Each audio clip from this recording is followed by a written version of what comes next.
कहते हैं कि आंखों में अरमान लिया, मंजिल को अपना मान लिया, तो मुश्किल के आसान किया, बस ठान लिया तो ठान लिया। हाँ तो नमस्कार मेरे प्यारे साथियों, आप सभी का बहुत बहुत स्वागत है आपका अपने YouTube channel AY online academy पर।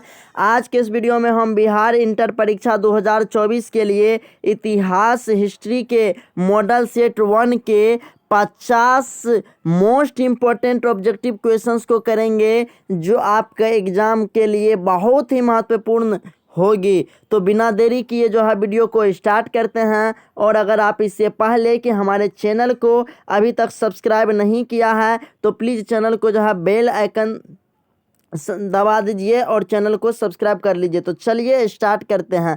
आपका पहला प्रश्न है कि मनुस्मृति में कितने प्रकार के विवाह का उल्लेख किया गया है? तो इसका सही उत्तर आपका ऑप्शन सी हो जाएगा। 8 प्रकार के विवाह का जो है उल्लेख किया गया है। उसके बाद आपका दूसरा प्रश्न है कि दीन ए इलाही संबंधित है। इसका सही उत्तर आपका ऑप्शन सी हो जाएगा, अकबर से। दीन ए इलाही अकबर से संबंधित था। इसके बाद आपका अगला प्रश्न है कि जजिया किससे लिया जाता था? तो इसका सही उत्तर आपका ऑप्शन डी हो जाएगा, जिम्मियों से। जजिया जो है जिम्मियों से लिया जाता था। इसके बाद आपका अगला प्रश्न है, सॉरी यहाँ इस पर जो है इसका सही उत्तर आपका ऑप्शन ए हो जाएगा, व्यापारियों से। जजिया कर जो है वो व्यापारियों से लिया जाता था।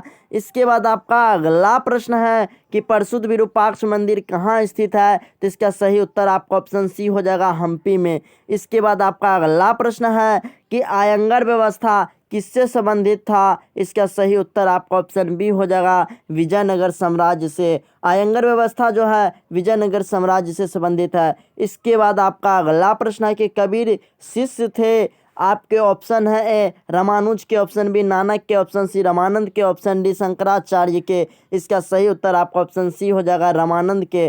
कबीर जो थे रामानंद के शिष्य थे। इसके बाद आपका अगला प्रश्न है कि बीजक में किसके उपदेश संग्रहित है? तो इसका सही उत्तर आपका ऑप्शन ए हो जाएगा, कबीर का। बीजक में कबीर का उपदेश जो है वो संबंधित है। उसके बाद आपका अगला प्रश्न है कि तहकीक हिंद में किसका यात्रा वृत्तांत लिखा है? इसका सही उत्तर आपका ऑप्शन ए हो जाएगा, अलबरूनी का। तहकीक हिंद में अलबरूनी का यात्रा वृत्तांत लिखा हुआ है। इसके बाद आपका अगला प्रश्न है कि मेगास्थनीज कौन था? इसका सही उत्तर आपका ऑप्शन सी हो जाएगा, राजदूत। मेगास्थनीज जो था वह राजदूत था। इसके बाद आपका अगला प्रश्न है कि भारत आने वाले प्रथम यूरोपियन कौन थे? तो इसका सही उत्तर आपका ऑप्शन ए हो जाएगा, पुर्तगाली। और पुर्तगाली में कौन आया था? तो वास्को डी गामा आया था, याद रखिएगा। उसके बाद आपका अगला प्रश्न है कि संथाल विद्रोह कब हुआ? इसका सही उत्तर आपका ऑप्शन डी हो जाएगा, 1855 ईस्वी में। और याद रखिएगा संथाल विद्रोह का जो नेता था वह सिद्धू था और जो है वह कान्हू था, याद रखिएगा। इसके बाद आपका अगला प्रश्न है कि लखनऊ से 1857 के विद्रोह का नेतृत्व किसने किया था? इसका सही उत्तर आपका ऑप्शन बी हो जाएगा, बेगम हजरत महल ने। लखनऊ से 1857 के विद्रोह का नेतृत्व जो है वह बेगम हजरत महल ने किया था। इसके बाद आप लोग कमेंट्स बॉक्स में बताइएगा कि लखनऊ समझौता जो है वह कब हुआ था। इसके बाद आपका अगला प्रश्न है कि विक्टोरिया टर्मिनस किस शैली की इमारत है? इसका सही उत्तर आपका ऑप्शन बी हो जाएगा, नवगोथिक शैली का। इसके बाद आपका अगला प्रश्न है कि निम्नलिखित में से कौन सा एक आंदोलन दांडी मार्च से शुरू हुआ था? इसका सही उत्तर आपका ऑप्शन बी हो जाएगा, सविनय अवज्ञा आंदोलन। इसके बाद आपका अगला प्रश्न है कि महात्मा गांधी ने पहला किसान आंदोलन कहाँ शुरू किया? इसका सही उत्तर आपका ऑप्शन बी हो जाएगा, चंपारण में। महात्मा गांधी ने पहला किसान आंदोलन चंपारण में शुरू किया था। इसके बाद आपका अगला प्रश्न है कि साइमन कमीशन भारत कब आया? इसका सही उत्तर आपका ऑप्शन बी हो जाएगा, 1928 ईस्वी में। साइमन कमीशन 1928 ईस्वी में भारत आया। इसके बाद आपका अगला प्रश्न है कि 1919 के अधिनियम को क्या कहा जाता है? इसका सही उत्तर आपका ऑप्शन सी हो जाएगा, मोंटेग्यू चेम्सफोर्ड सुधार एक्ट।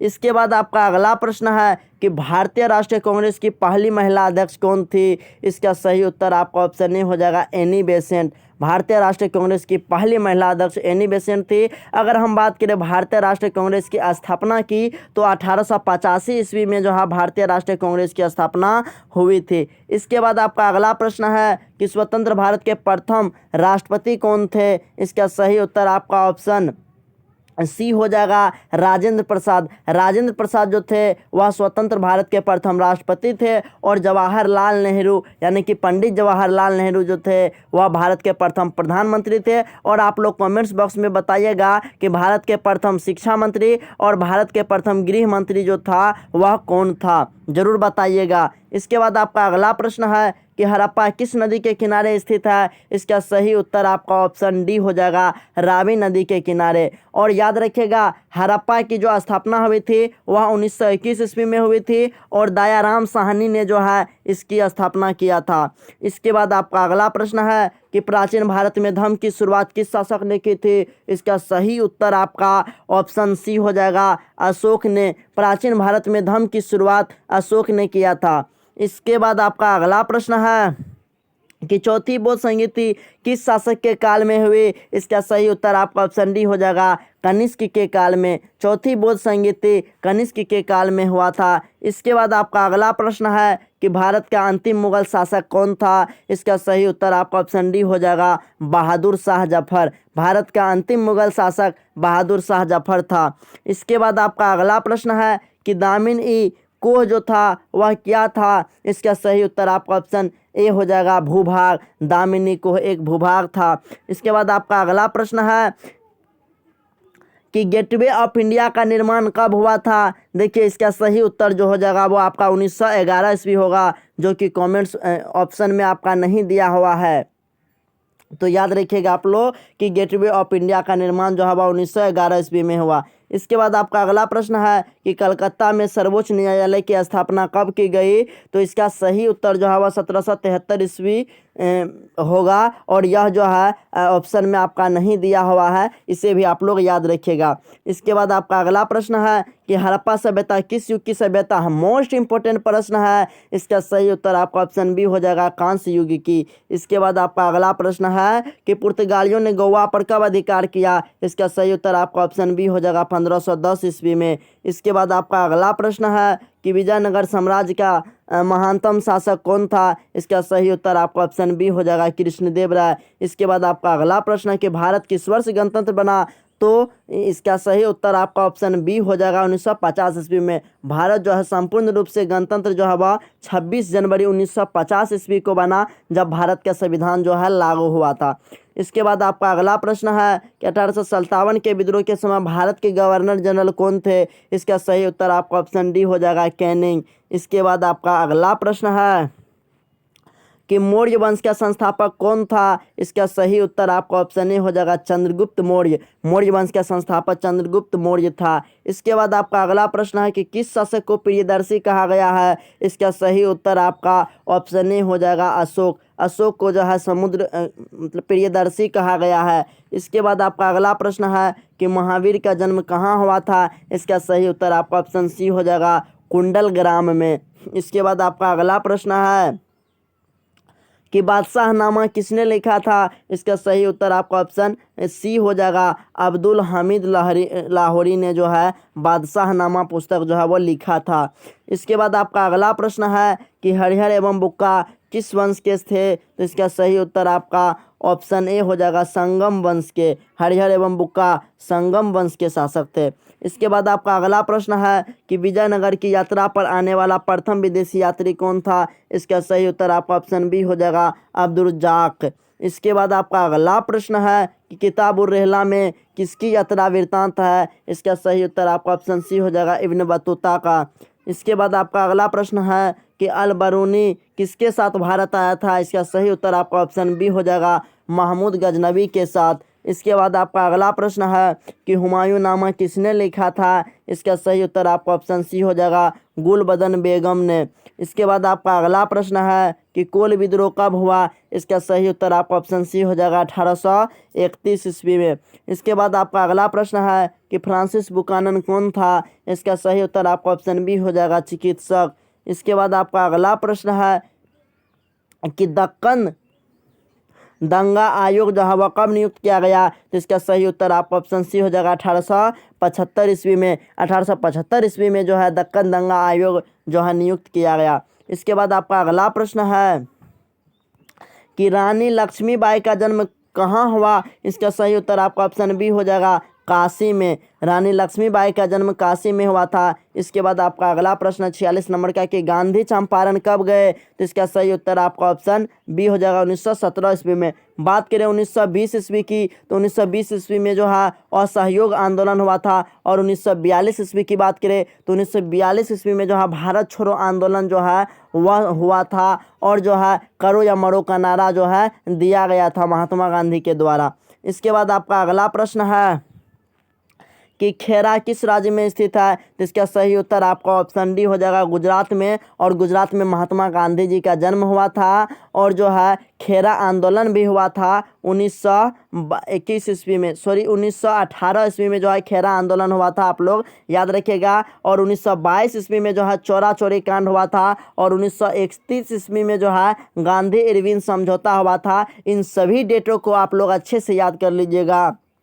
इसके बाद आपका अगला प्रश्न है कि सर की उपाधि किसने वापस की? इसका सही उत्तर आपका ऑप्शन डी हो जाएगा रविंद्रनाथ टैगोर ने सर की उपाधि जो है रविंद्रनाथ टैगोर ने वापस की। और बात करें महात्मा गांधी को महात्मा सबसे पहले किसने कहा था? तो रविंद्रनाथ टैगोर ने कहा था। और गोपाल कृष्ण गोखले जो था यह महात्मा गांधी का राजनीतिक गुरु था, याद रखिएगा। और एक प्रश्न याद रखिएगा कि बाल लाल पाल, यानी कि बाल से बाल गंगाधर तिलक और लाल से लाला लाजपत राय और जो है पाल से बंकिम चंद्र पाल जो है हो जाएगा।